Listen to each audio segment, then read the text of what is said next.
Hey, what's happening, everybody? It is time for Ask Jesse Answers. Awesome questions this week, really thought out. I wish I could get to them all. We only have time for a few, so let's get right to it. Number one comes to us from Petrina Gittins, and I apologize if I mispronounced your names. I didn't pass the name pronunciation class in school. And Petrina asks, how do you stay so positive? Your outlook is always glass half full or full. I'm more pessimistic, and trying to change that side of myself. And that's a fantastic question. You know, the reason or the way I'm able to is it's a decision I make. It's something I work at really deliberately, and I've been working at it for a number of years now. I totally used to be the pessimistic, negative Nancy, down Donnie, bitchy Bob, whatever you want to call it. I was that person. And what really sort of turned it around for me is I started to look at my life and realize that what I want to accomplish, I was not getting there by complaining and blaming everybody else. And I realized that I needed to start taking full ownership and responsibility for anything and everything in my life, including, and most importantly, my attitude. Any government can decide any law they want. People can do whatever they want. Ultimately, at the end of the day, only I can decide and determine my attitude, how I'm going to view things, how I'm going to interpret things. And it was a super, super powerful place to be. And that's not to say I do this perfectly. I definitely have my days or moments where I'm kind of, and they're just moments. I remind myself of that always. It's just a moment. Just because there's an expression one time, and it was something like to the effect of, just because it's a bad day doesn't mean it's a bad life. And gosh, that's so true. I think it's so ironic that every day we have, over 1,400 minutes in the day. And oftentimes people try to surmise that, they'll talk about, how was your day? And they'll talk about the one or two bad things that happened that day. And if we think about how those things play out over the course of the whole day, it ends up equaling out to what? Maybe 20 minutes of our total day. And I think about it and say, wow, in 1,400 plus minutes, we only had 20 minutes of them are negative.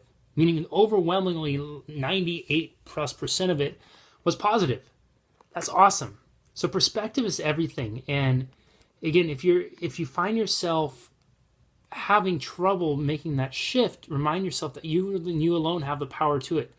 And if you're giving it to somebody else, that's like giving your car keys to somebody who has been on a bender drinking, is blind, has never driven before, has 3 left feet, 1 right leg, and is blindfolded on top of being blind. So I don't think you would make that decision.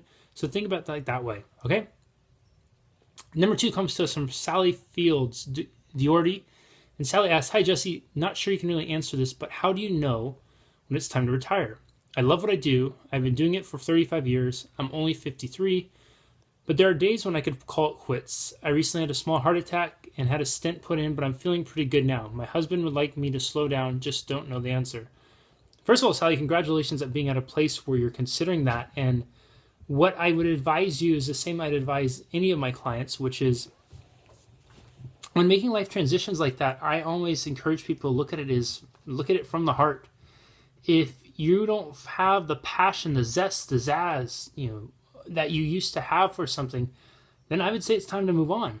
If, however, you're still loving it, you enjoy it, it gets you up, it gets you motivated, you get a lot of positives out of it, I would say keep going and look at other aspects of your life that may be things that are contributors here. I think you said, what did you say?